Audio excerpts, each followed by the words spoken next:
There we go.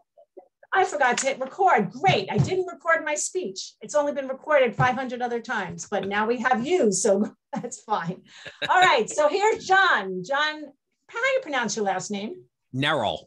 Neral, like Neral. There we go. Exactly. John Neral helps mid-career professionals show up in capital letters to find a job they love or to love the job they have by helping them build a GPS to figure out whatever is next for them in their careers.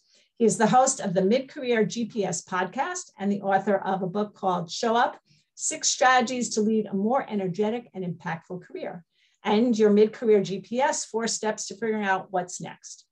In addition, just because we like to know that all our speakers are very interesting, John won in 2010. He is an avid bowler and he won the title on the Professional Bowlers Association, a regional tour. So there you go. He's also an avid game show enthusiast.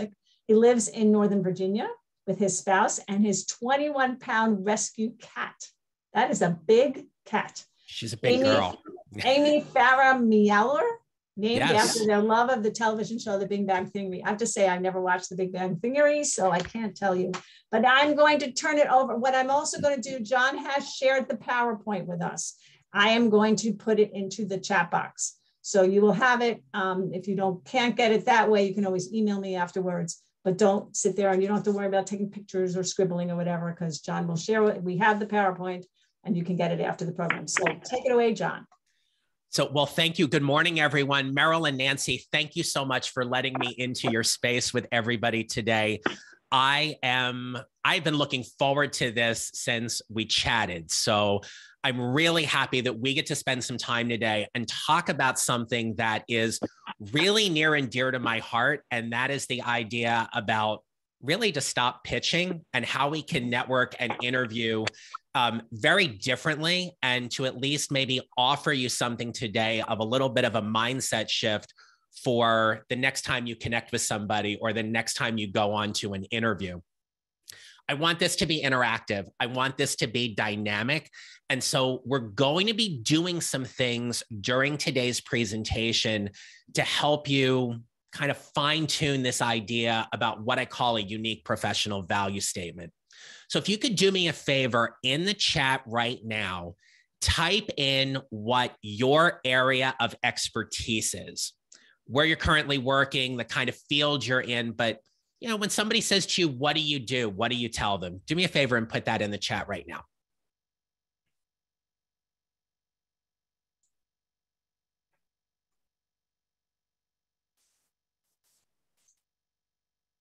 Event planning. Okay. IT engineering and architecture, marketing, developing websites, good, PR, foreign exchange, software developer, fundraising, marketing, communications, chief of staff, career coach, can certainly relate to that, accounting and finance, admin, good.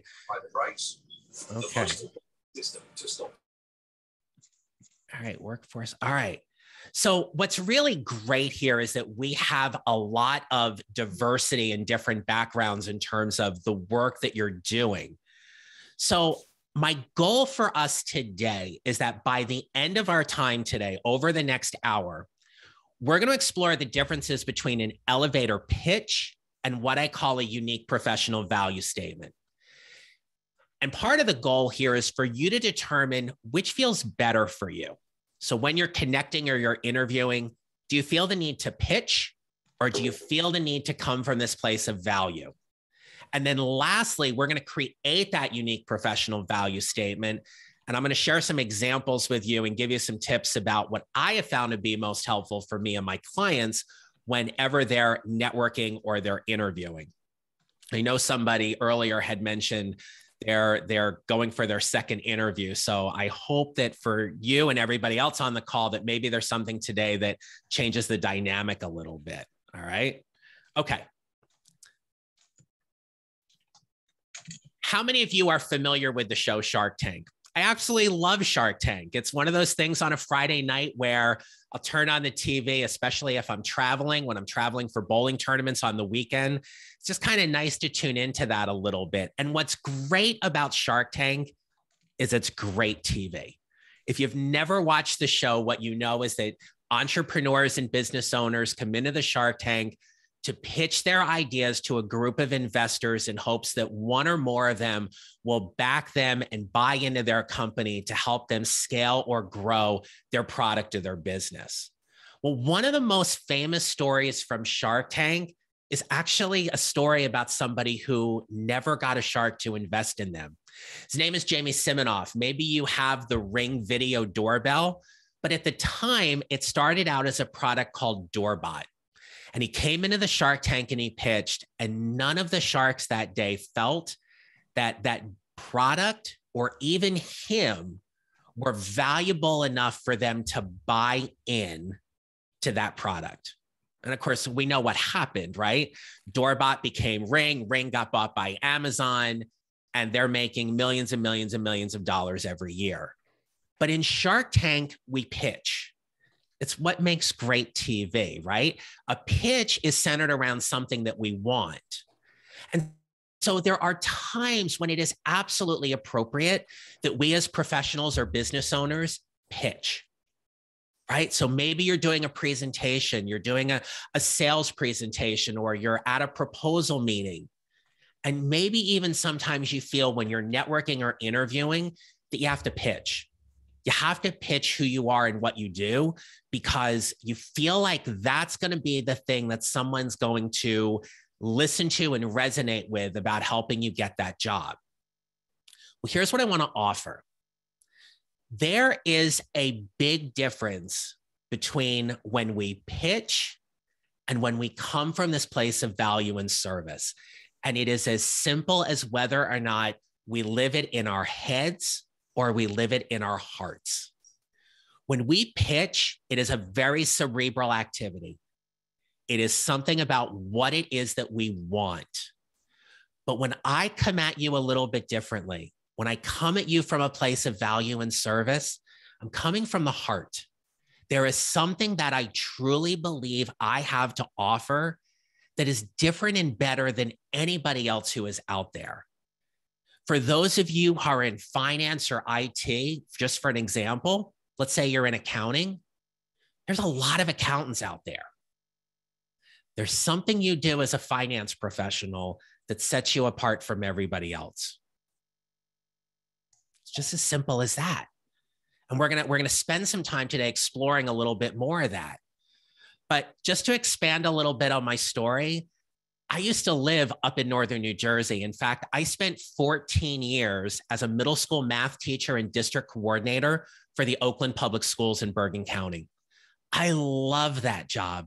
One of the things that was so empowering about that job was that I loved being able to help middle school students who at some point in their middle school years struggled with math and help them find a way to make it a little bit more tangible and easier. Kids would say to me all the time, they'd be like, Mr. Neral, when am I ever going to need this stuff? I'm like, you're not. But what you're going to need is how you solve a problem, how you think about it, how you rationalize different situations. And if you go into a very specific math field, absolutely, you're going to use this stuff.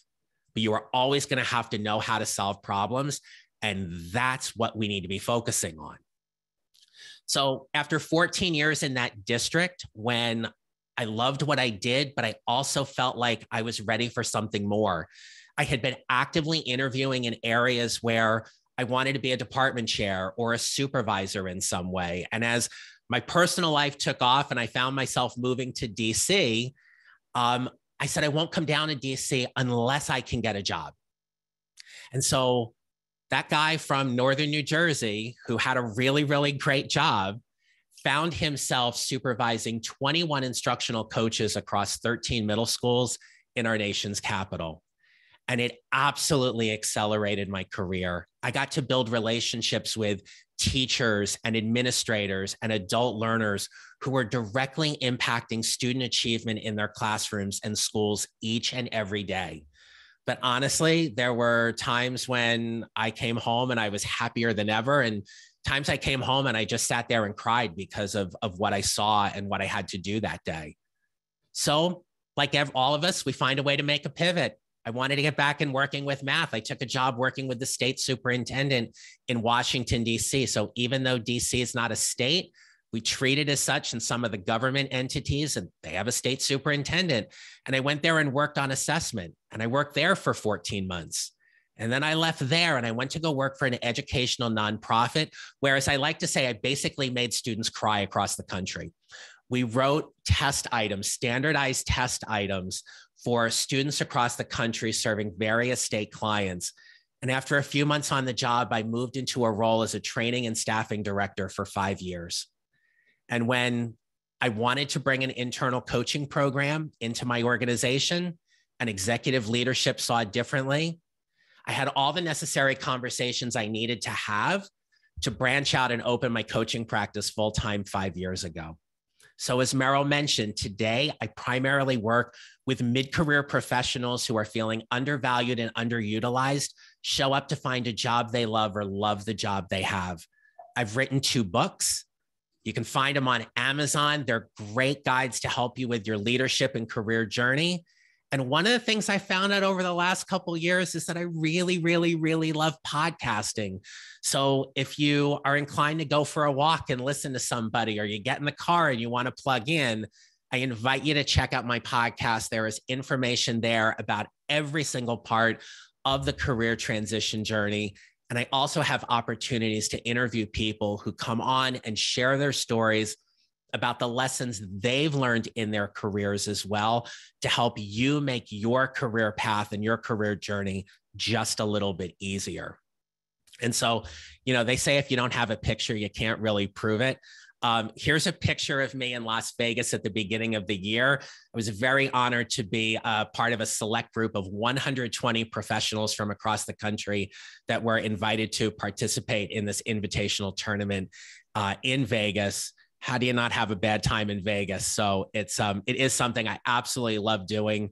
And I often say it gets the competitive side out of me and everything. So if you love to throw a bowling ball, I'm right there with you. Okay. Part of my work is helping people with a program that is called Energy Leadership. And you don't need to know about this specifically for what we're going to be doing today, but I do want to highlight one important facet of this program. It is this notion of we all win or we don't play. When you're actively job seeking, when you are in a job and you are continually exercising and improving and showcasing your worth, when you are figuring out whatever is next, you are looking for that fit. And you know what that fit looks like. You know when you're in that job where you're like, I get to go and do my best work. In the energy leadership model, we refer to it as level 5. And level 5 is where we all win or we don't play. And what that means is that we get to create experiences for ourselves and everybody we work with where we're all aligned around a same goal or experience. And that is where, when we come from this place of value and service, things change. Everybody I work with is a heart-centered leader and professional, and they struggle with pitching. It's why this presentation is so important to me, because what happens if we just get to do something a little bit differently? And so, Neral, I don't know if you were able to send out the worksheet to everybody. And if not, we can just go ahead and put that in the chat. But if you don't have the worksheet, it's okay. You're just going to write a few things down on a piece of paper or on your screen, wherever you have that right now.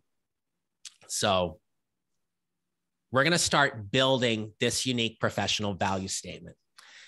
And then we're going to talk about exactly all the places where you can use it. So I want you to think about this question.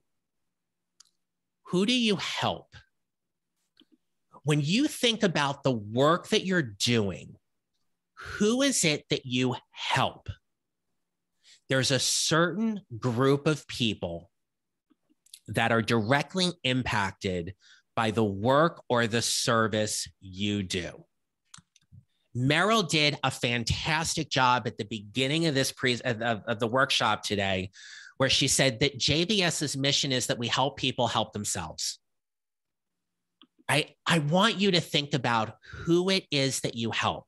So if you're in PR, IT, finance, admin, career coach, teacher, support person, whoever that is, who is it that you help? And if you feel inclined, I'd love for you to go ahead and put that into the chat.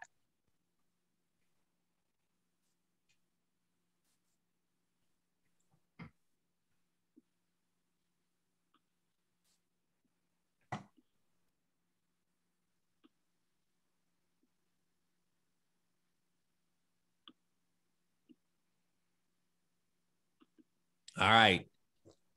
Dean, you help everybody. Carol, CEO, presidents, and business owners.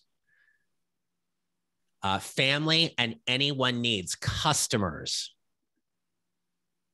All right, this is good. Keep thinking about who it is that you help.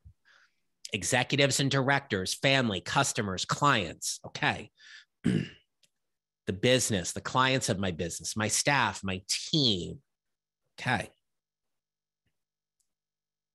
People living with various medical conditions. Okay.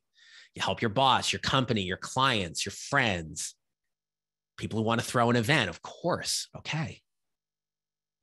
One of the things that job seekers, and I'm just going to generalize here for a minute, but if you're a heart-centered professional, meaning you care about people and you care about serving people, which obviously it seems like all of you are on this call, it is so often that we just want to help as many people as possible. And that's noble and that's noteworthy. But we are physically incapable of helping everybody. We just can't do it. Right? And so when we think about how we connect and how we interview, we can't help everyone within the organization. So the more specific we can be with who you help, the better it is, right? So Drew, employees to achieve their highest level of productivity and personal growth. Can you tell me a little more about what that means, right? Because that to me seems a little, it's nice, it's great, it seems a little vague. Okay, so what does it mean to achieve their highest level of productivity and personal growth? In what? In what specifically, right? Okay, Brian, you're looking for senior leadership roles in manufacturing operational excellence. Okay, but what specifically are you, or who are you specifically helping? Are you helping other leaders? Are you helping operational professionals? Like what exactly is, who exactly are you helping? Michael, web services for small companies and solo practitioners. Okay, that's absolutely getting more specifically. Thank you for that. Okay.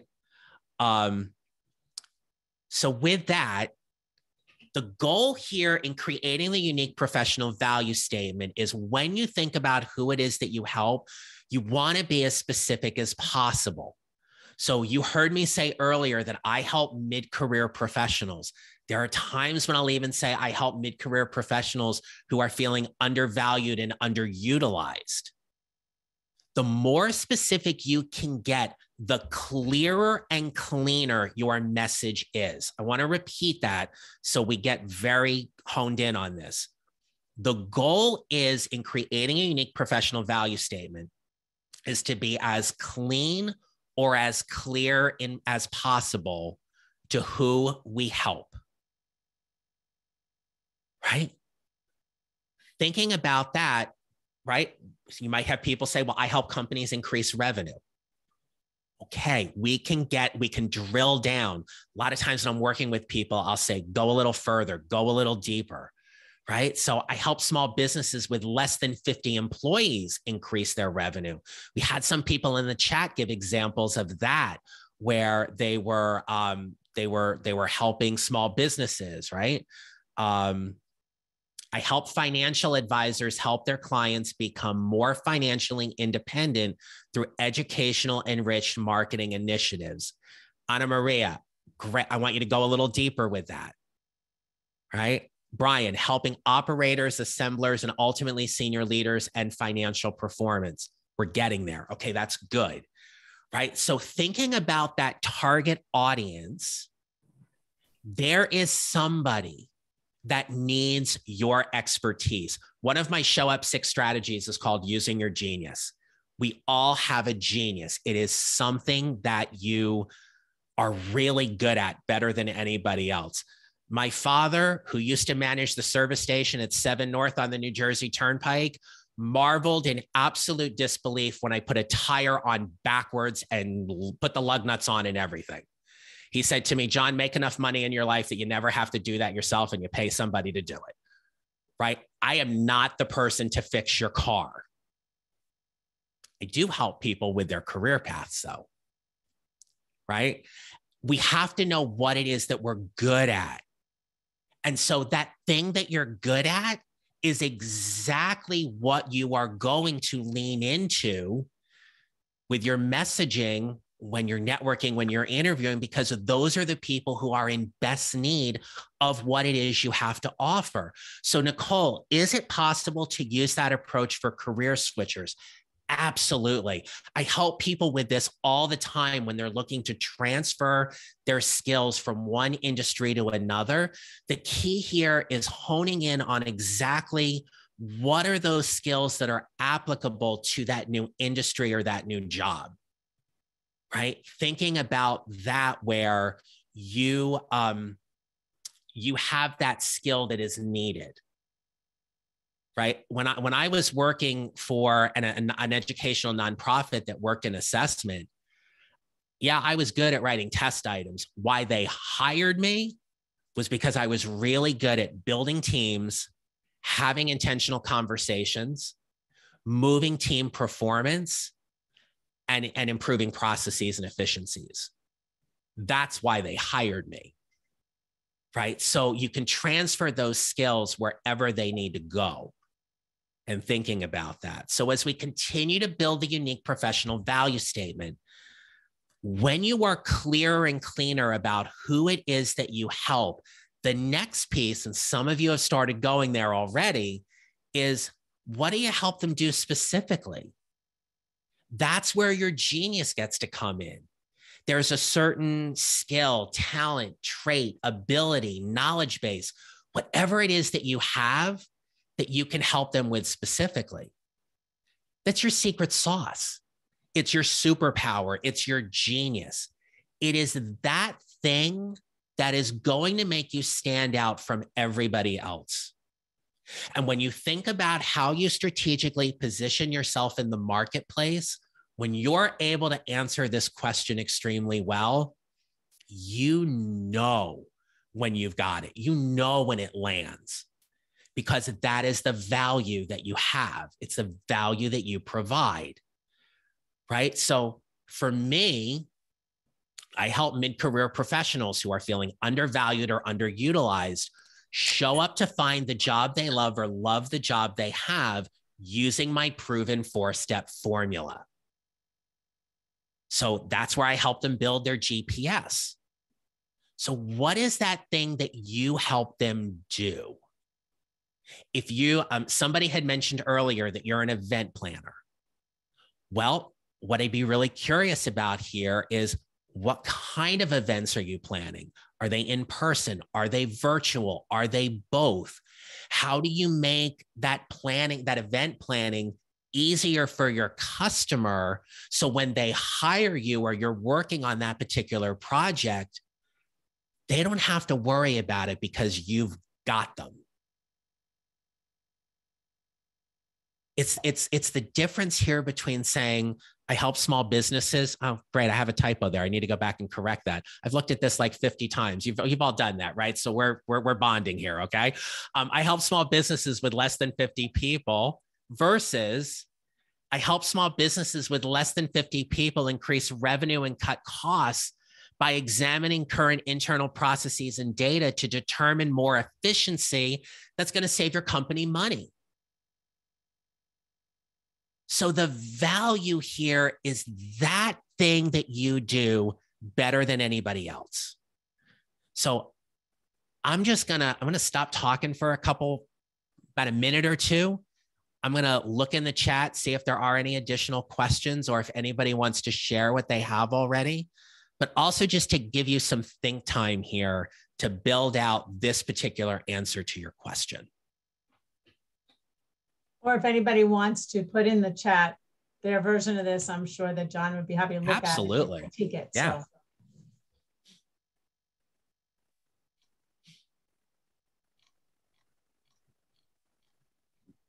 I don't remember who it was who said that they were an event planner, but I'd love that person to maybe do it since you brought him up anyway. Him or her, I don't even remember. Yeah. Someone said event planner. So. Yeah, and I think it was Brian that talked about the senior leaders and engineering and stuff like that. Be curious, another one. And Michael, also with your website, see if there's any kind of revisions that you have there as well.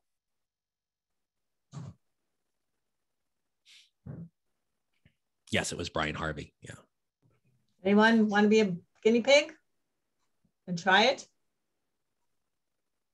Okay, what do we got? got? Oh, there he is. Okay.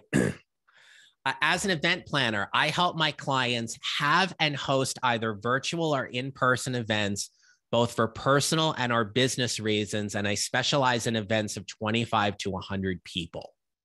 Okay. D. Lewis, I like that a lot. Here's what I'm going to ask you to do.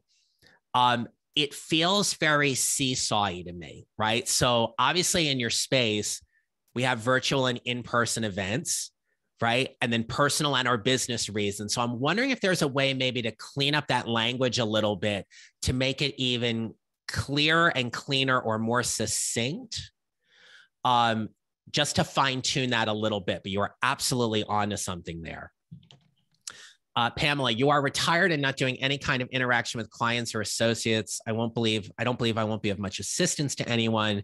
However, since I have registered and finally, oh, absolutely. Yeah. Yeah. And you know, these are things where even just taking this, you can share this with somebody. You can just share this and say, hey, I was at this workshop today and it got me thinking about something, right? As you're thinking about this, though, I'll share with you a funny story. When I was working for the educational nonprofit, I had to get permission for an outside working agreement to start my coaching business part-time. It didn't conflict with anything I was doing at work, but it was just an internal protocol that we had to follow. So my request went up to the senior vice president. And I have to admit, I didn't laugh at it at the time. He says, oh, sure, he can start a basketball coaching business. I was like, basketball? I'm 5'8". First of all, the best thing I did at basketball was play a game of horse. And it's bowling, and it's not even that. It's for corporate and career coaching. And I talked with my VP about it, and I was like, he doesn't get me. And she said to me, I'll never forget, she said to me, she goes, shut up, you got the approval, just deal with it. It's like, all right, okay. So clearly what I learned from that was he didn't get my value at that point without question, right? Let's see. Okay, Susan, I help nonprofit organizations raise money specific by executing unique donor cultivation events, increase donor portfolios, move donors who are mid-level to major gift level in order to support the organization's mission. I like that a lot. So kudos there. And since you are in the whole space of fundraising and philanthropy, I want to specifically invite you to listen to a recent podcast conversation I had with my guest. Her name is Robin Neral. Throughout the course of her career, she helped raise over $500 million in philanthropy. There's some really great things in that episode that I think you would like. So I certainly invite you to check that one out.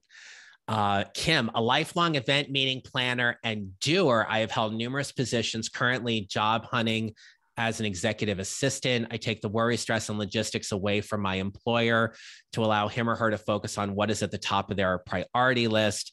My helping my boss ultimately helps the company. Okay. It's good. Here's the thing though.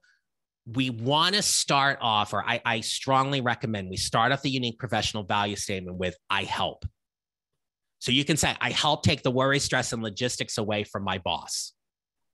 I have worked with several executive assistants where that is absolutely some of the foundational piece that they do. So we always want to make sure that when we're communicating from a place of value and service, the key verb here is to help.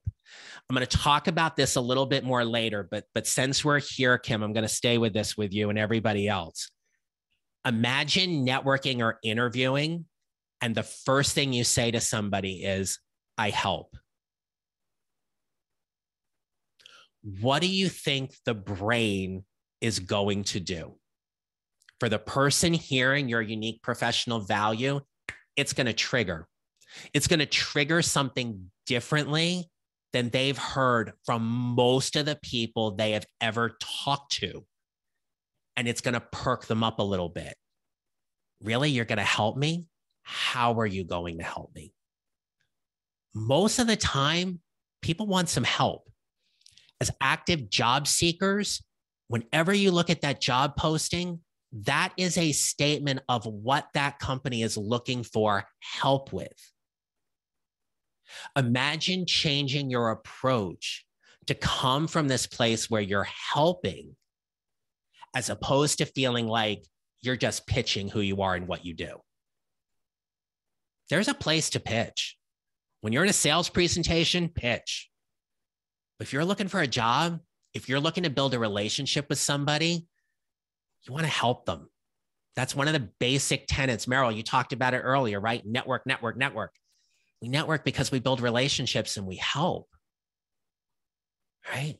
I bring my medical and science-driven expertise to help pharma companies manage different processes of FDA-regulated trials in addition to cross-functional collaborations toward improving lives of millions of people via safe therapeutic drugs. Love it. Love it. Yeah, absolutely. Right, Wilma, right. It's how people perceive it. So when you're controlling the narrative, when you're controlling the conversation, it is up to you to make sure that people hear exactly what it is you want to communicate. That's why the unique professional value statement is so powerful. I help executives leverage their limited time. Right away, my interest is piqued, right? Because what executive doesn't have limited time? Okay, because they're busy. So Catherine, kudos. I help executives leverage their limited time by implementing strategic plans, overseeing projects, and managing meetings and communications. Excellent. Really, really good. Yeah, so let's look at the next piece. Now, this next piece is something I want you to hold close to the vest and figure out exactly when it is you're going to share it. And that is, why is the work important to you? You are motivated or inspired in some way to do the work you are called to do. And this is all about letting people into your story. Where you've landed along your career path, there's a reason for that. There's a reason why you do the work you do every day, or you're looking to do the work you want to do every day, because you see value in it. You see an importance in that. When we get to communicate the unique professional value statement, especially when we're networking and interviewing, it is all about relationship building. And when we are building a relationship, your job is to get them interested in who you are and what you do. We're all interesting people.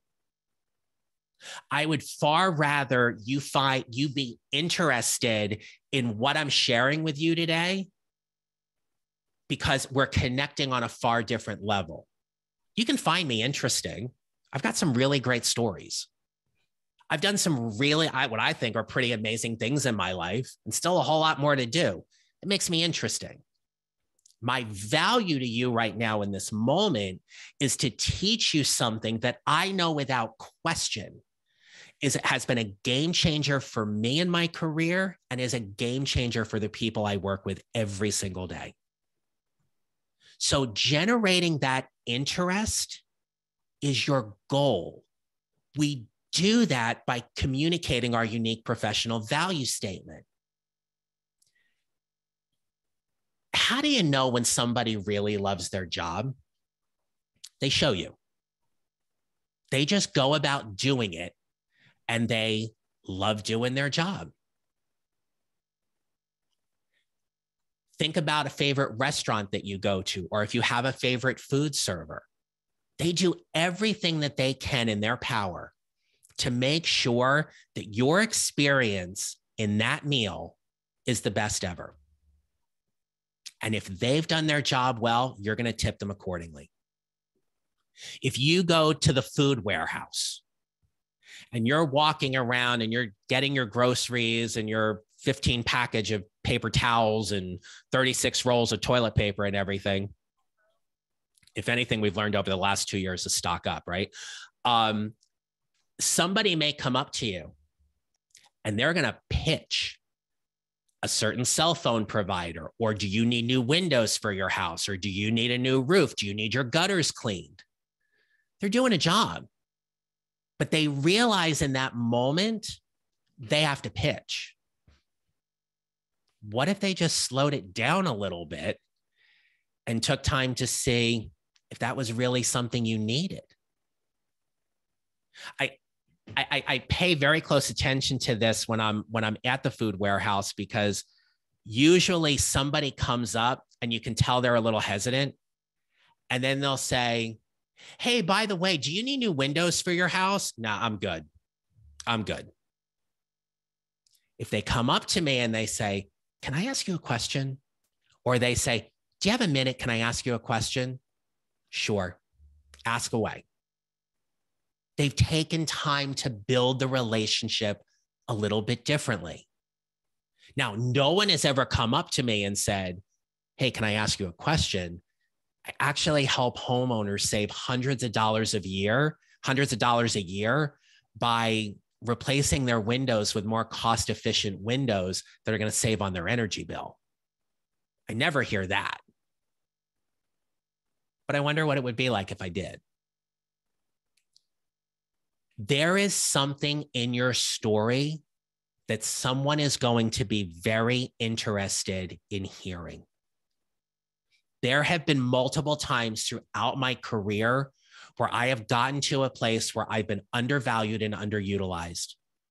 I have seen mid-career professionals who are tagged as high performers or high potentials move into a new job and then all of a sudden lose the support or the attention of their boss or immediate supervisor because they'll figure it out. Well, only to leave them flaming out and leaving because they got so disgruntled and disheartened.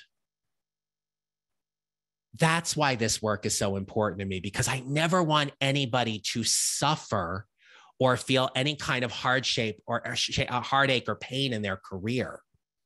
So when you think about who do you help, and you think about what you help them do specifically, and you think about why that work is important to you, it's all there. The math teacher in me wanted to give you a 3-circled Venn diagram with the intersection of 3 circles to hone in on that point, because that, my friends, that is where your unique professional value statement lies. Now, you may not necessarily share, sorry,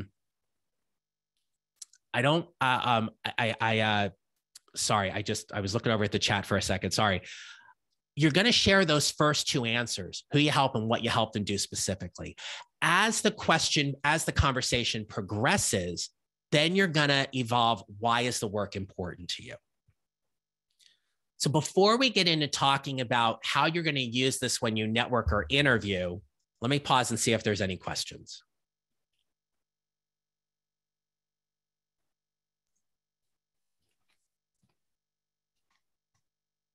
I don't see anything in the chat box if anybody would like to raise their hand. If not, John can keep going. Yep.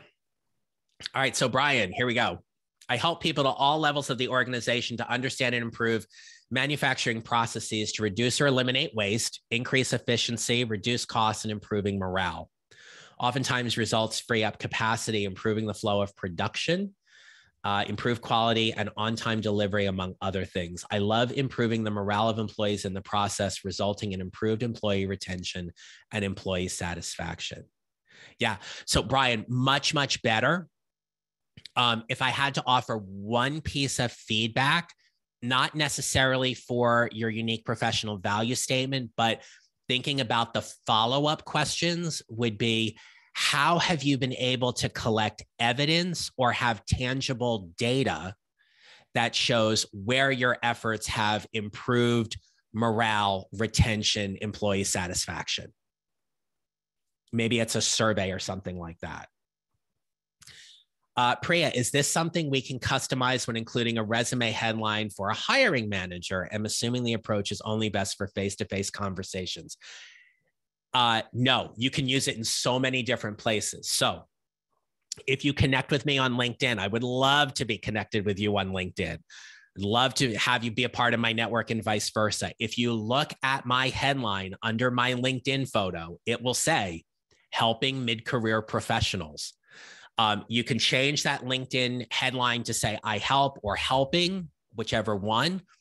But the reason why I do that and why I encourage people to do this as well is you scroll down somebody's LinkedIn profile, there is now a banner that pops up at the top. It's probably about a year old that they've done this, but it now includes your entire headline. So imagine seeing that value statement there as opposed to accountant or event planner or IT professional.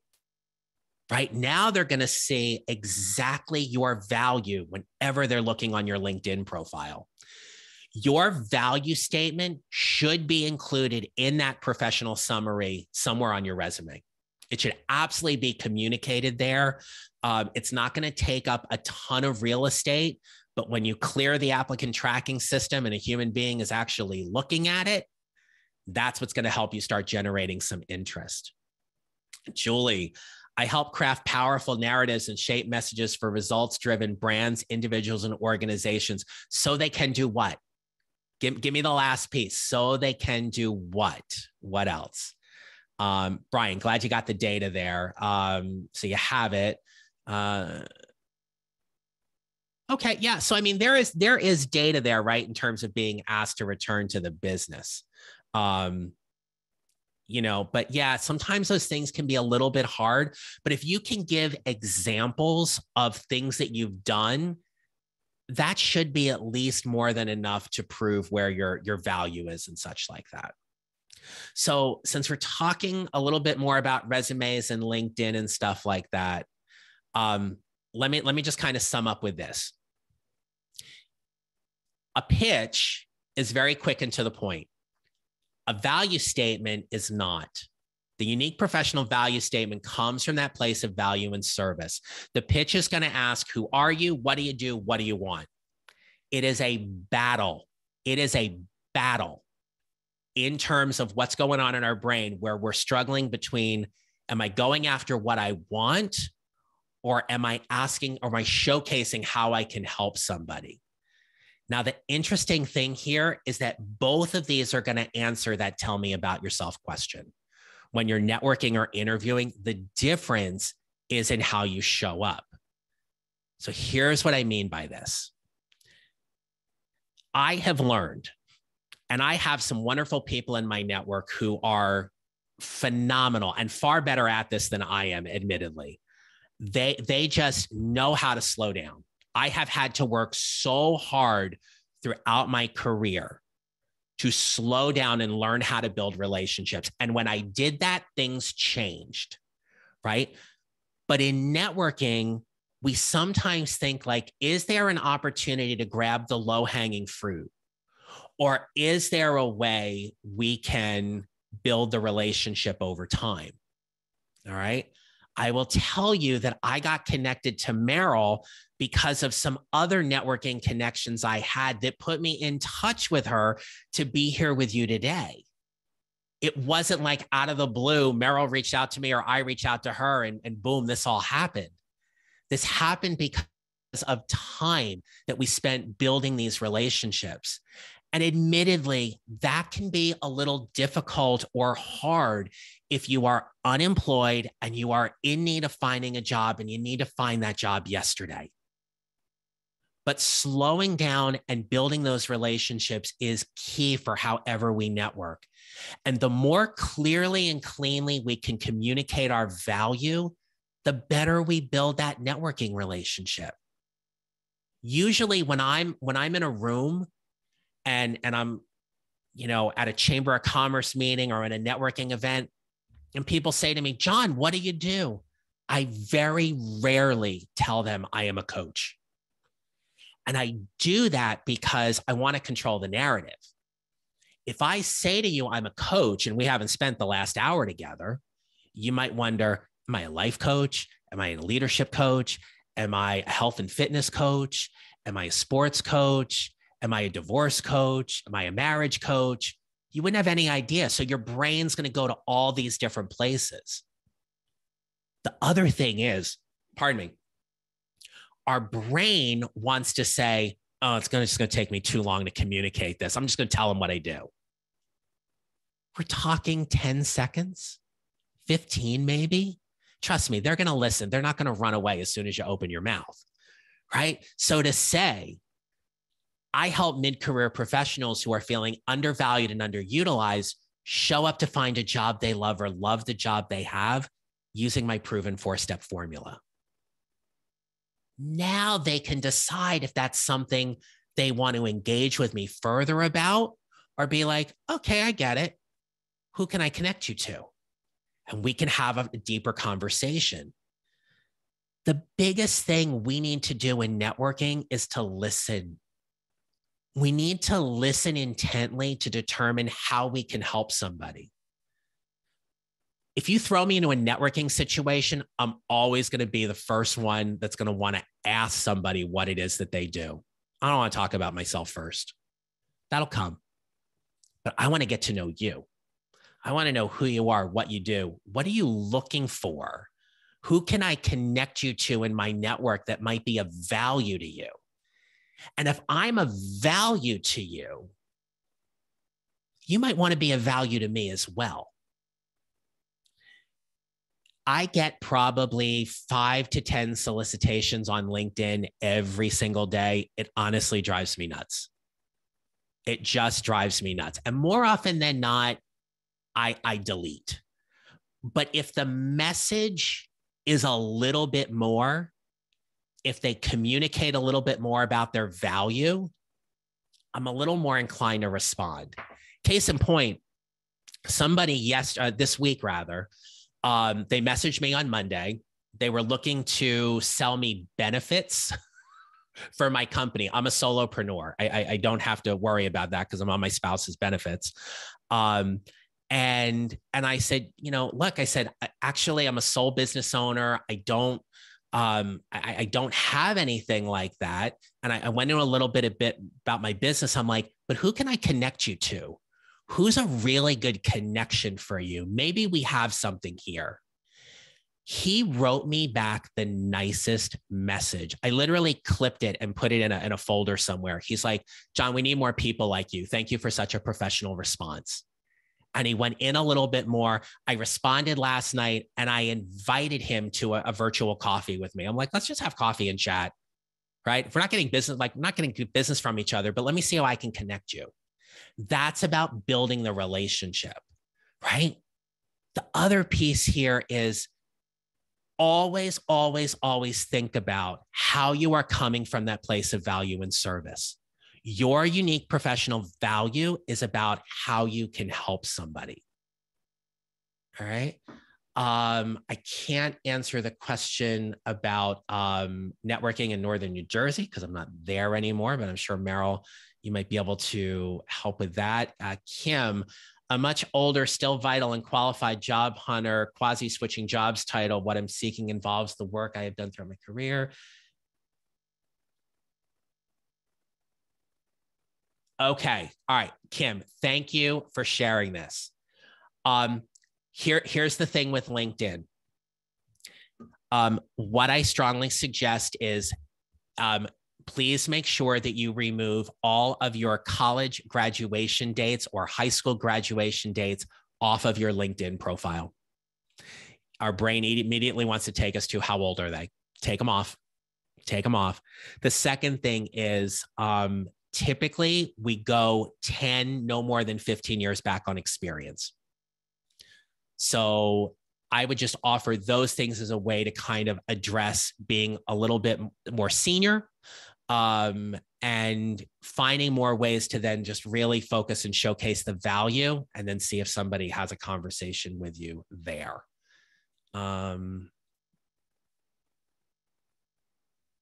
Okay, so you know what?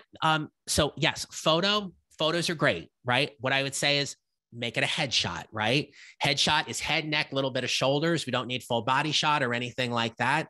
And there are people out there where maybe a little, you know, there are ways like professionally change the background a little bit. You're not changing what you look like or anything, but it may help make the photo look a little bit more professional and stand out a bit.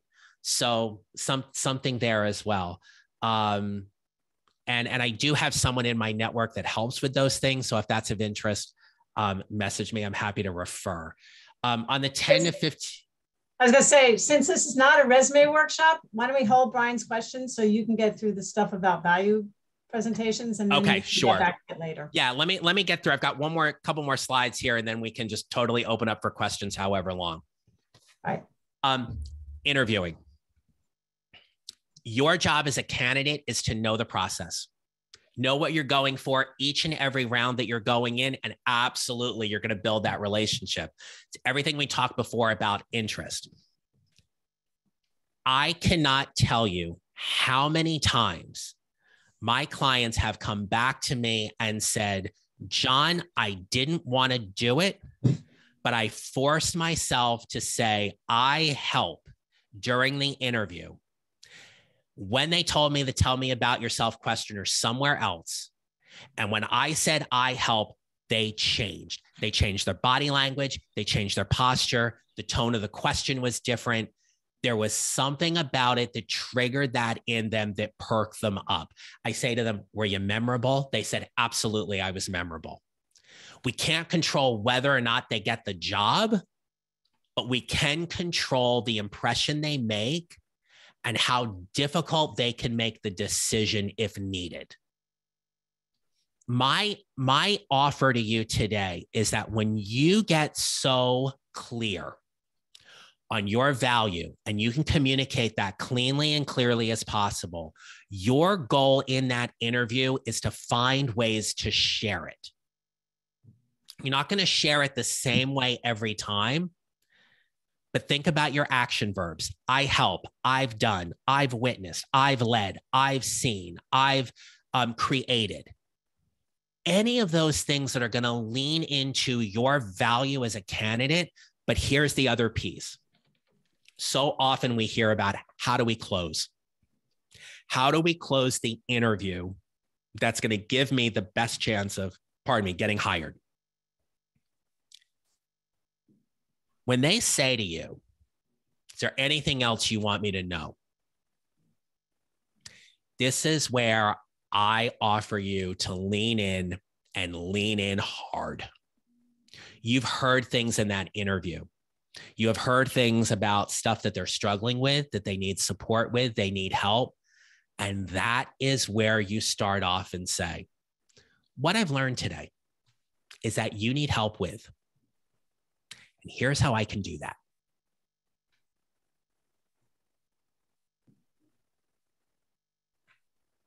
That's it. That's it. When you close that interview by circling back to every single thing that you've done, and you share that value,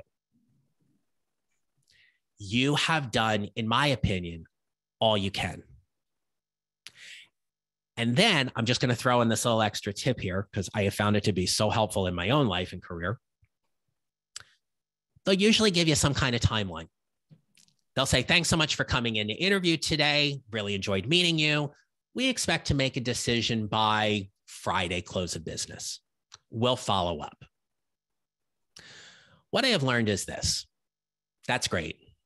Timelines can change, things can happen.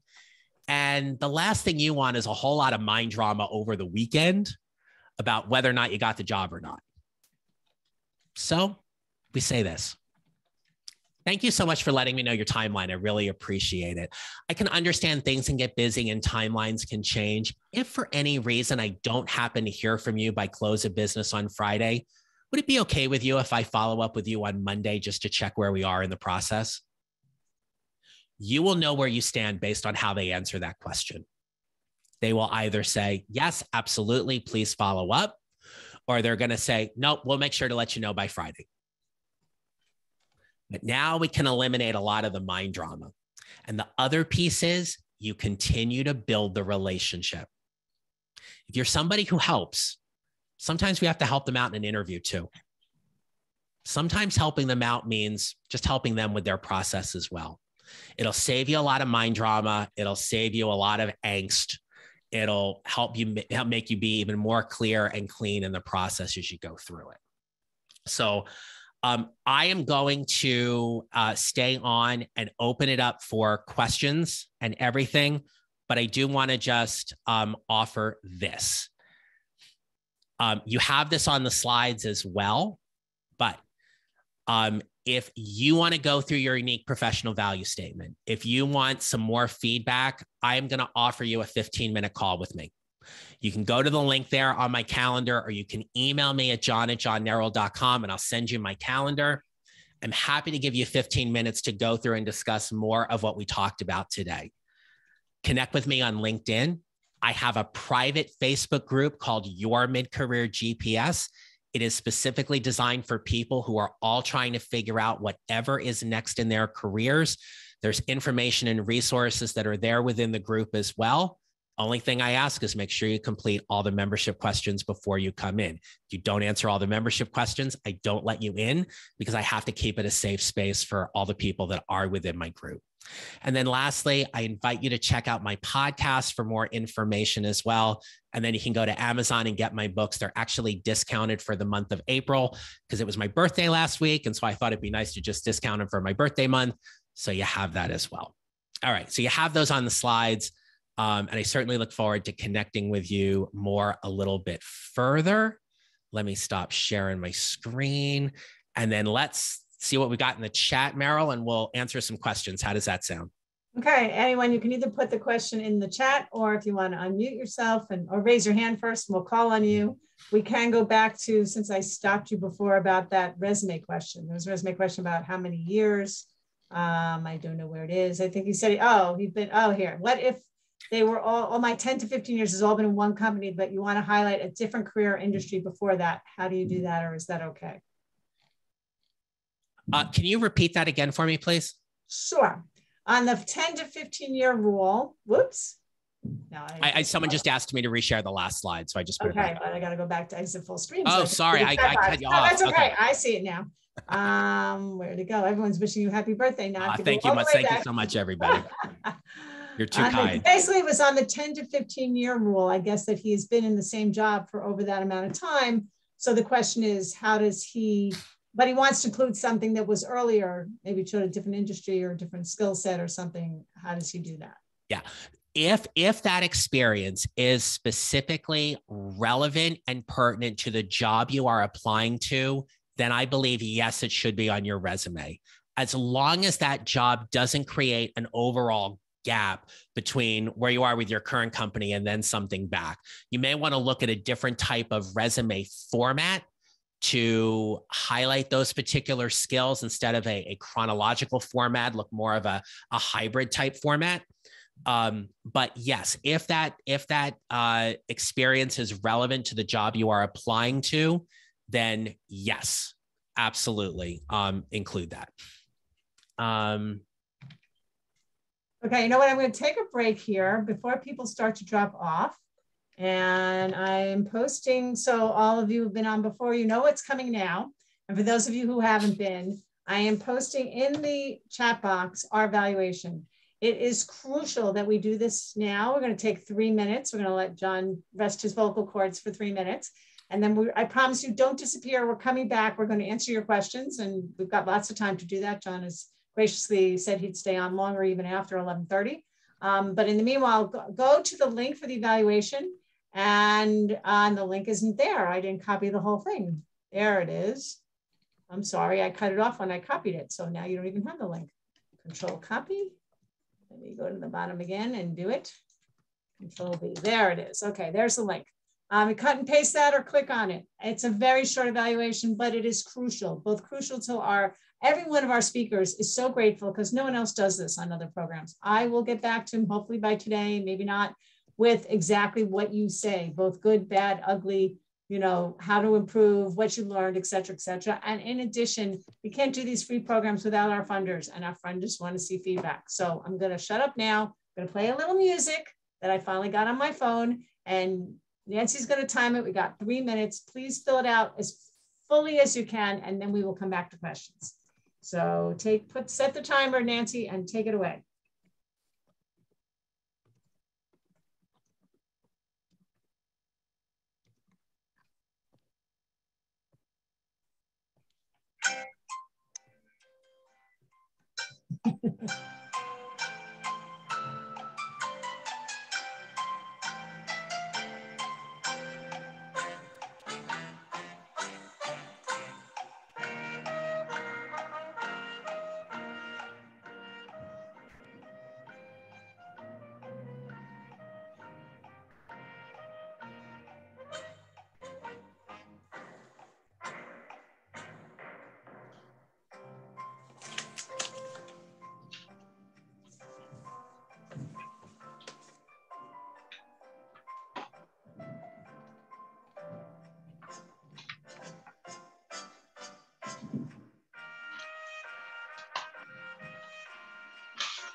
Okay, 1.5 minutes to go.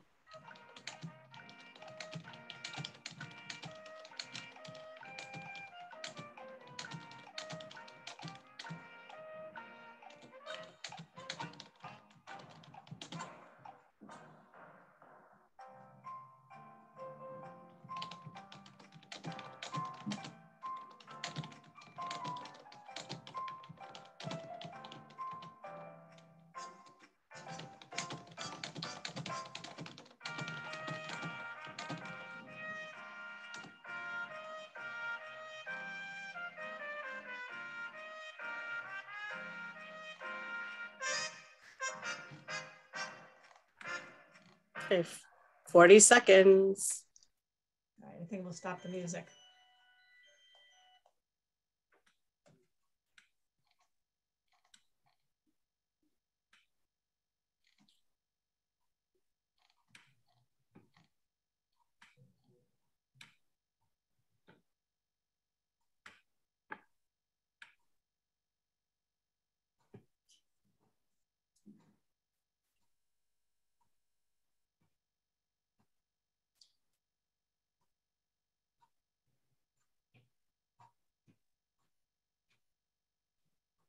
Okay, time's up.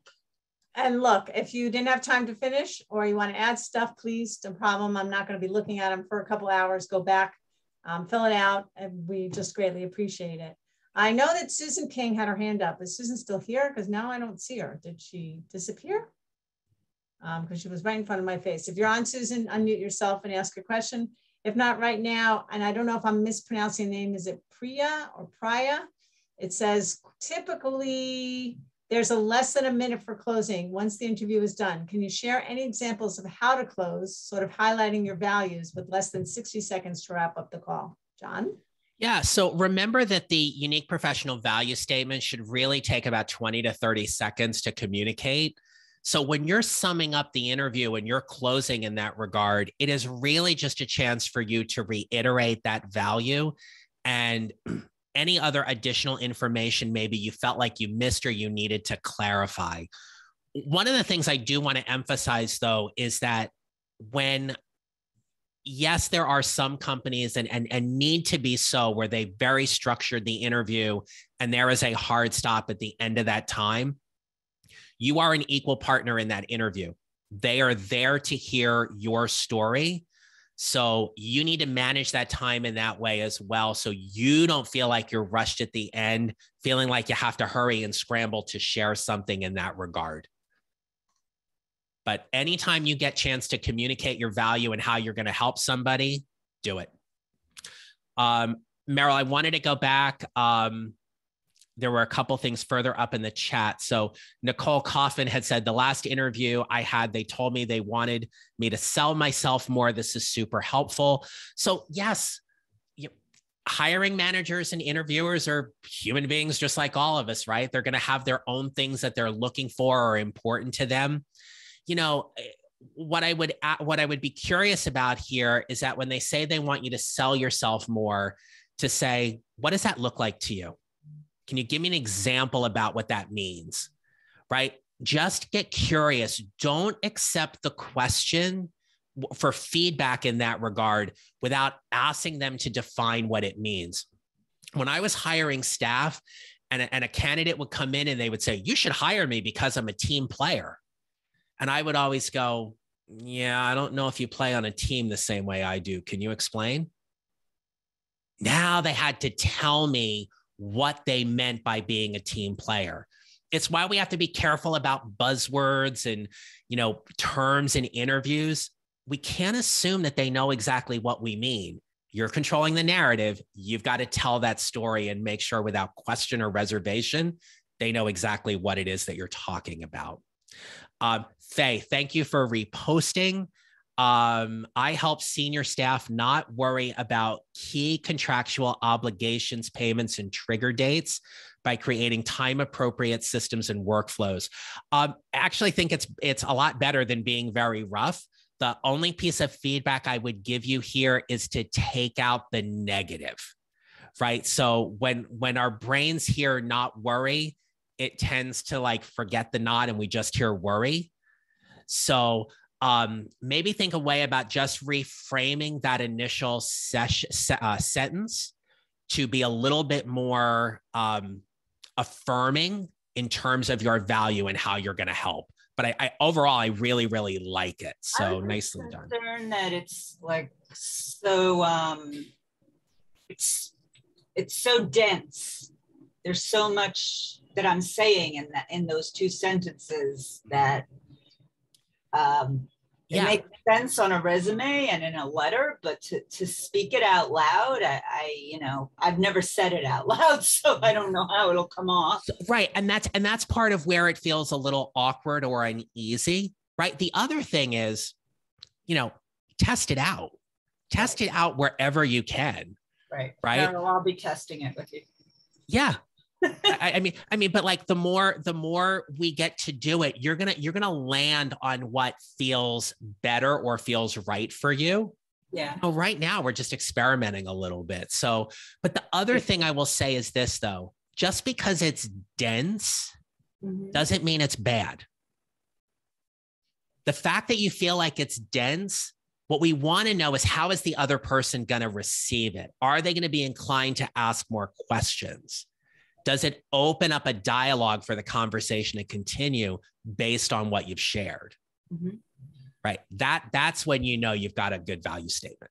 Okay. Thanks. Yeah, you're welcome. John, I have a question. Sure, Patrick. When you get the inevitable, tell me about yourself. One of the things I was thinking is if you had a key phrase, and the one I was thinking about is, I help people sleep better at night, then I would think the obvious interviewer is going to ask you, well, how? And then you can open up and get into a little more detail. What do you think about that? So what I like about it is it's very clear and specific. What I'd encourage you though is so what you're doing is you're waiting for them to respond, right? So if we were having a conversation, you say, I help people sleep better at night. What's going on for me is like, yeah, I want to hear more about that.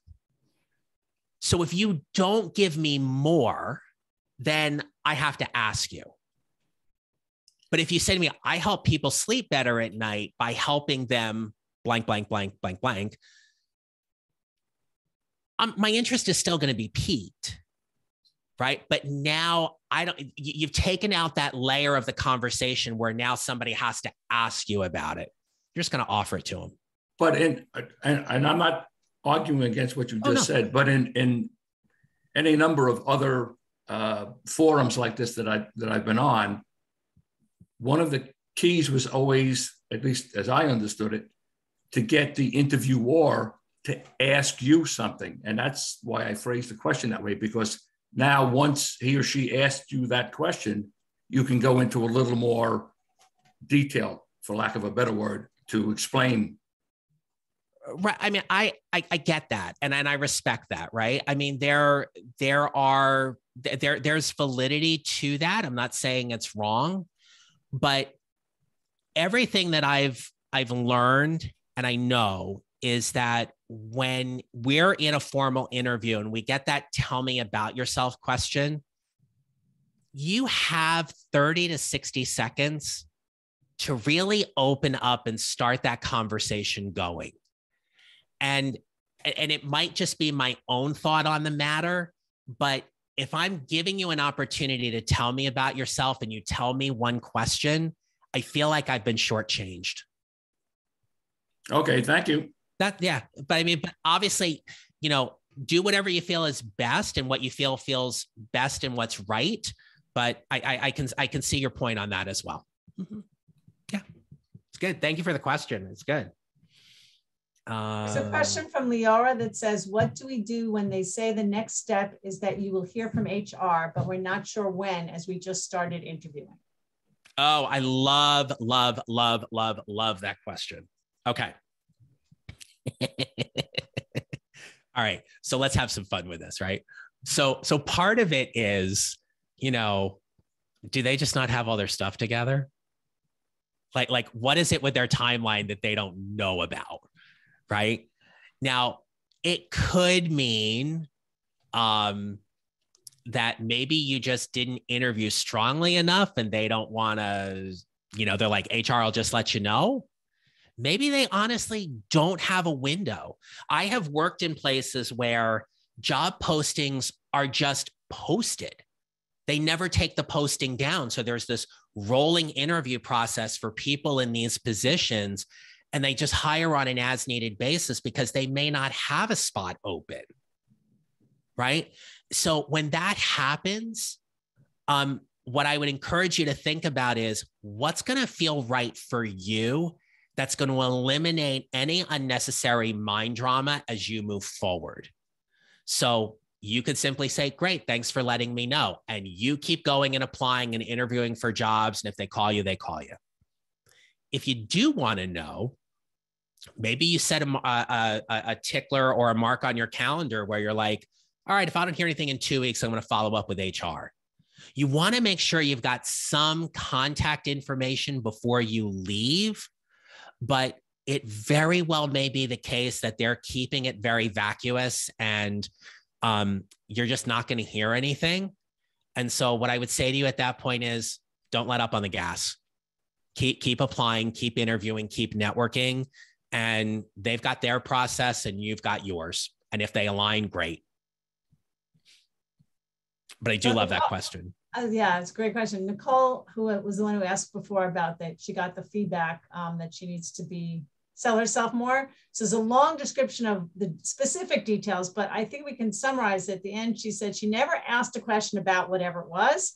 My question would be, should have I directed the interview more, or should I just listen and ask questions here and there?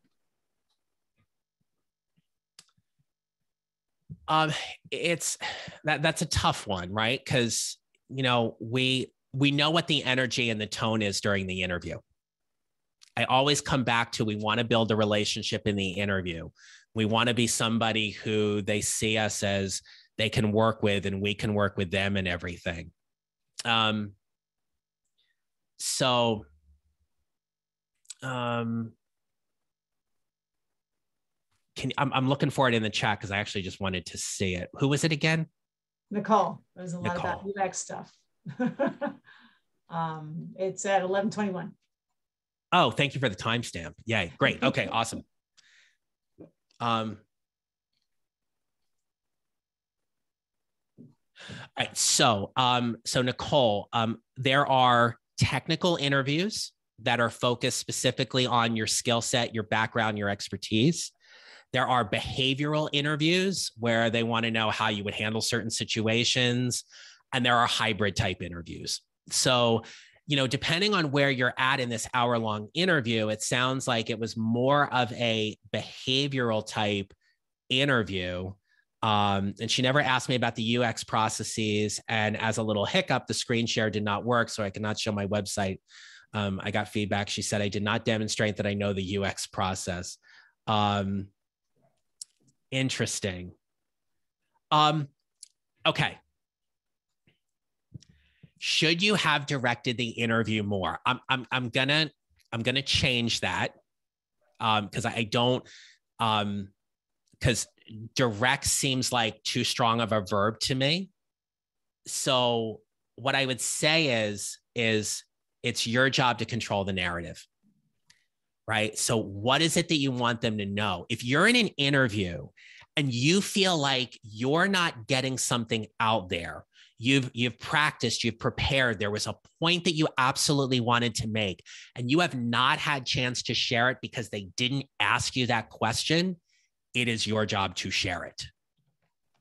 Because you never want to walk away from that interview feeling as if you left something in the bag or you didn't get to express something. So when I coach people on how we control those narratives and the stories that we're telling, if there's something you need to make sure to get out, you absolutely want to do it. When I interviewed with this educational nonprofit, it was a 4-hour interview. It started with a test. And I pretty much thought like, I knew I missed stuff on it. It was very technical and nitpicky on things. And so I was like, I probably bombed that. And then I interviewed with the SVP who thought I was a basketball coach 5 years later. And I didn't think that particularly went well either. And so I'm going into now hour 3. And I'm like, all right, how do I want to show up for this interview? Because I can either just run and be like, we're done, I don't want to work here, or I can just play this a little bit differently. And so I got asked this question, and I got asked, why should we hire you? And I never had a chance to answer that the entire day. And so what I typically do is I diffuse situations with humor. And this is how I answered the question. I said, well, I spent 14 years at a district in northern New Jersey. And then I spent 14 months working for DC Public Schools. And then I spent 14 months working for the state superintendent. I'm really just trying to get 15 somewhere. Will you give me a chance? She had this awkward laugh. And as soon as she got done laughing, I said, all joking aside, here's why you hire me. You know, that assessment I took at the beginning of the day, pretty much bombed that, I think, but my skills are good. You can train me up. I'm not worried about that. I go, but you're going to hire me because my content knowledge is good and I'm trainable without question. I go, but the other piece is, I go, you hire me because I'm really, really good with people. I know how to build teams. I know how to repair dysfunctional teams. I know how to have conversations that nobody else wants to have. And if there's a need for that for somebody here like me, that's why you hire me, in addition to my content expertise. And while we're at it, I'm really good in front of the client. You never have to worry about me. I'm always good at a client meeting. So if that's an added bonus and you see value in that, that's why you hire me. So I got the offer. I got the offer because I didn't hold back and I found a way to control the narrative.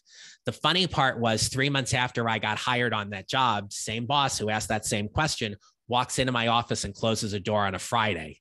And all the color went out of my face. And she looked at me and she goes, "You're not being fired." And I went, "Okay, thanks." And she goes, "Remember we had that interview?" I said, "Yeah." She goes, "Here's why I hired you. We have a team of 26 people I can't manage accordingly. I'm pulled in too many different directions with other senior leaders, and I need someone like you to run the day-to-day operations of the team. Will you help me?" Wow. So whenever we get chance to communicate our value and control the narrative in an interview, that's why we do it. Yeah. Great answer. Yeah. Curtis asked if we submit a resume and then they want us to fill out their own form as well with dates required, what do we do? If it's part of their process, I think you do it. I mean, because otherwise you come across as being difficult or argumentative, and that's not the brand that you want to have. You know, we can't lie about our experiences. We can't lie about how old we are. We can't do anything like that. So yeah, some companies have different processes and forms and stuff like that. But I would say at that point, you just kind of have to do it. Let's see. Lewis, rather than answer the tell me about yourself question, I actually spin it. I spin it back to the hiring manager or recruiter and ask this: what about my skills and abilities and my background brought me in front of you today? That way I might never have to answer it and get right into the meat of the interview. How has that worked for you? Just kind of curious. It's actually worked really well, John. I mean, occasionally they go back to it, but for the most part, okay, then tell me why. And then they start asking the real questions. Mm-hmm. It doesn't always work, but for the most part, I was trained to try it. Okay. And it kind of, what it does is it helps you not make yourself nervous, because everyone really hates that question and we're prepared, but then we don't do it right. So I like it because I can spin it back at them. If they ask me again, I'm ready. But if not, they get me into really why they have me in front of them. Yeah. That's good to know. I mean, if that's something you feel that works for you in your interview process, that's great. All right. I mean, the end goal, whenever we're interviewing, is always, did I get the offer?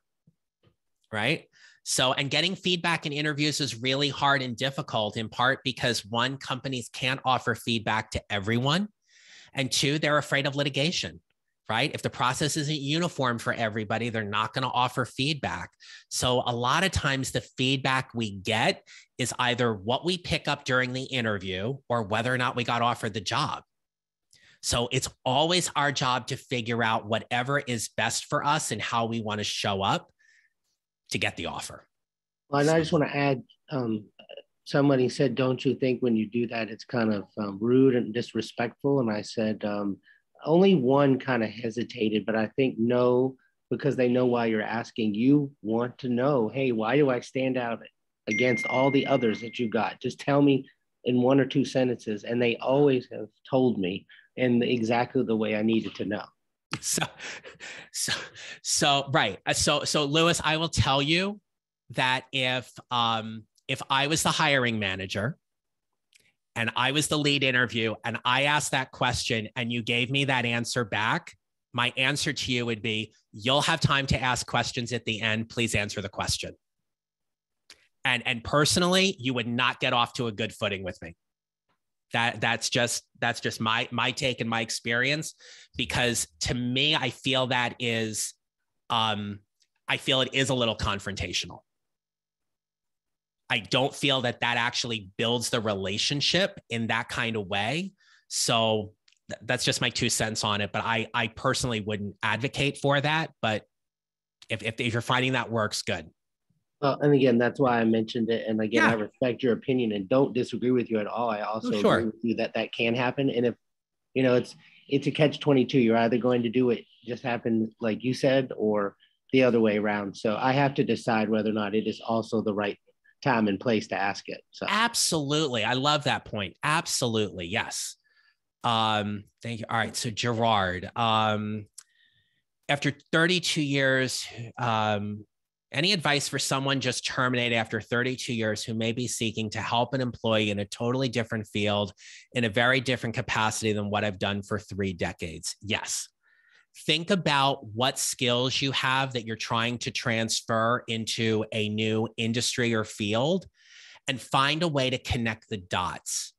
There is something about your story that is, without question, has a lot of value. The skills that you have going into a different industry are transferable in some way. You have to be able to communicate where those skills are transferable and where exactly you can help them. Right. So, I mean, it goes without question that after 32 years and being terminated is hard, especially when it's not your choice. Right. So you've got to find a way to reposition and strategically navigate that somebody can see you in that role. Interviews are always about fit. Unique professional value statements are all about fit. Right? The fit is whether or not you see both parties working together. Right? I knew that if my value matched up with what an organization needed, there was fit. If there wasn't fit, you didn't get offered the job. Right? Your job is to assess exactly where that fit is and where you can help. There's a question from RJ. Yeah. How in depth into your value statement should you go with a phone screening interview? I know it is an initial interview staff line. However, they seem to be in a cattle call mode of operation. They are. Thanks for acknowledging that. Absolutely. Right. So definitely hit those first two answers. Who do you help? What do you help them do specifically? If there's another sentence you want to throw in there about why it's important to you or why you're looking for work right now in this particular field or company, do that.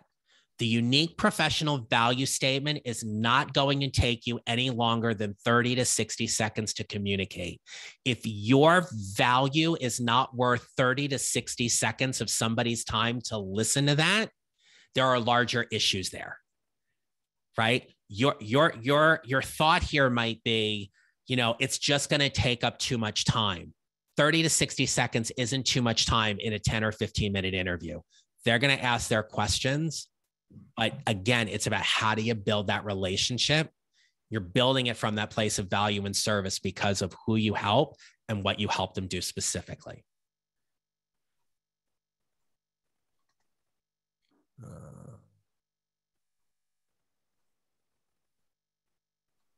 Just going through the rest of the chat. Yeah, there's a question from Leora. What about when they want more about strategy and keep asking for more and how? And as much as I give, it's not enough. Is it okay to ask them for an example? Yes. That may be a particular interview protocol or strategy as part of that company's culture, where they're just looking to you open up a little bit more. They may be looking to see if you get frustrated. They might be looking to see how much more you actually have to give. So you might say something like, I'm absolutely happy to give you a little bit more. Is there something specific you're looking for? And be prepared for them to say, no, we just want to hear a little bit more. Right? So unless you can get tipped off by somebody, somebody within the company or a recruiter's given you a sense of what the interview is going to be like, you really don't know what the tone, tenor, energy of the interview is going to be. So if they keep asking for what's more and you feel like you've given that to them, but they're not getting the answer, it's okay to ask them to be a little bit more specific, or even say, can you just rephrase the question a little bit? Or say, I feel like I'm not giving you what you wanted to hear. Can you help me? Is there something specifically I'm missing that you want to know more about? All right, before I go to any more questions, because people are stopping to drop off, first of all, I want a biggest round of virtual applause to thank John for this amazing presentation. It was very interactive. It was very hands-on. He's answered almost all the questions, and if you have more, he'll give you a couple more minutes. But as with all of our speakers, I'm always so grateful because they volunteer their time. As John said, he reached out to me because another one of my speakers who I got from another person said, here's someone who I think will really be good, and you didn't disappoint. So thank you so much, John. My honor. A shout out to Nancy Aronson again for helping me in the background, since I am now a one-woman operation, and it's good to have someone who can do that for me. So thank you, Nancy, as always.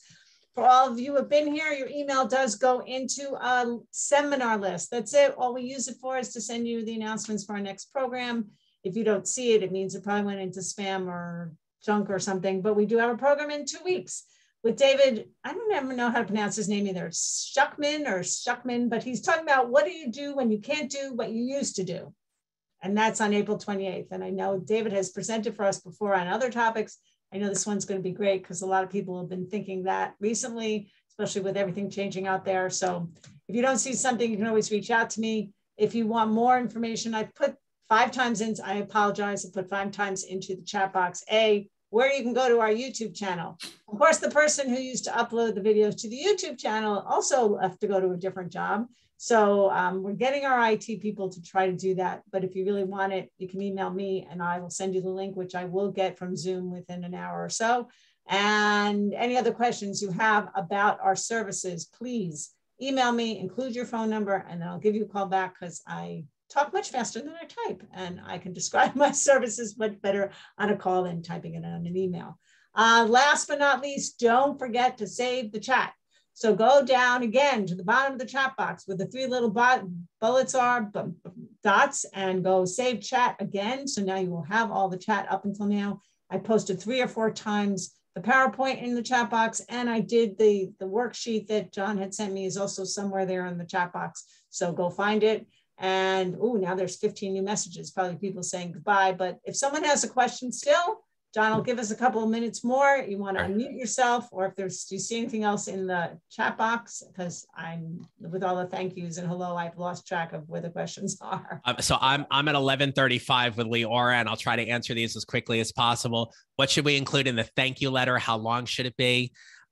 Thank you letter should obviously first and foremost thank everybody on the panel. What did you enjoy about the interview? What did you learn about the company? Restate how you can help them. And then obviously you're looking forward to hearing from them, but short, sweet, to the point, but definitely highlight something from the interview that you found memorable that resonated with you in some way. What about when they want more about strategy? Okay, we talked about that. We got lots of thank yous. Thank you everybody for having me today. It was really a phenomenal experience. Thank you to the funders and JVS and everybody. It was really, really wonderful. So thank you. Okay, if you have a question, just say it because I see you're not muted. So yeah, yes. It's easier to say it than to explain. Sure. So, a recruiter contacted me for a role that didn't work out. Meanwhile, a very good friend knows somebody that works at the company. That guy showed my resume to his bosses, and apparently they're interested to talk to me. But when I went into to put myself down, it's still linking me to the recruiter. But I don't want the recruiter to get the credit for this. I want my friend to get the credit for this, my friend of a friend. So, I'm sure that's come up before. Like, how do I navigate that? I would circle back to that friend and see if there's a way they can specifically expedite. Let them know that you're having trouble because it's always kicking it back to the recruiter. Right. I would just go directly to them and see if there's a way they can intervene or help in some kind of way. Okay, I'll do that. Yeah. The other thing, and I recently had a conversation with a recruiting colleague of mine, and she said to me, she's like, never forget that recruiters are juggling dozens and dozens and dozens of opening positions. So anytime you go to communicate or email with them, reattach your resume, always highlight the job reference number. Oh yeah, I do that. Yeah, absolutely. Yeah, those things just to make it easier for them, because if they have to go back and search for stuff, they're going to lose interest in you. Yeah, I'm good with that kind of stuff. Good. Yeah, absolutely. No, that's a great suggestion because most people probably don't do that. So that was an excellent suggestion, John. Okay, awesome. Thank you so much. Yeah, thank you. Leora, let's chat. That would be great. Thank you for that. Okay. Yeah. These questions were wonderful. Yeah. Any other questions? Go ahead, Curtis. Do you have a question or you're just not? No. Right now, I'm just looking at making sure I got the chat saved and the PowerPoint saved. Okay, terrific. And I did get that link from Nancy, which is going to be pretty good. Yes. All right. So if there are no other questions, then we will say goodbye to John, to everybody. And for those of you, I got corrected a couple of weeks ago. I always say, I hope none of you are here in a couple of weeks because you've all landed jobs. And someone said, not everybody on the call is looking for a job right now. They're just looking to get information. So I hope you all learned something today. And if you don't want to be here in 2 weeks because you landed something, I hope you've landed. And please, like I said before, let me know because that's what makes my day.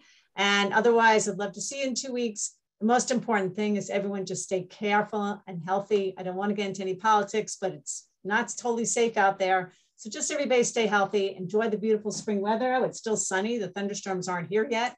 And have a great holiday weekend for everybody who's celebrating any holiday this weekend. May it be a wonderful holiday, hopefully better than the last couple of years when we couldn't celebrate with our family members. So just enjoy and have a great day. And we'll see you all back here in 2 weeks or not. All right, take care and stay well. Thank you again, John. Thank you, everyone. Thank you, Meryl and Nancy.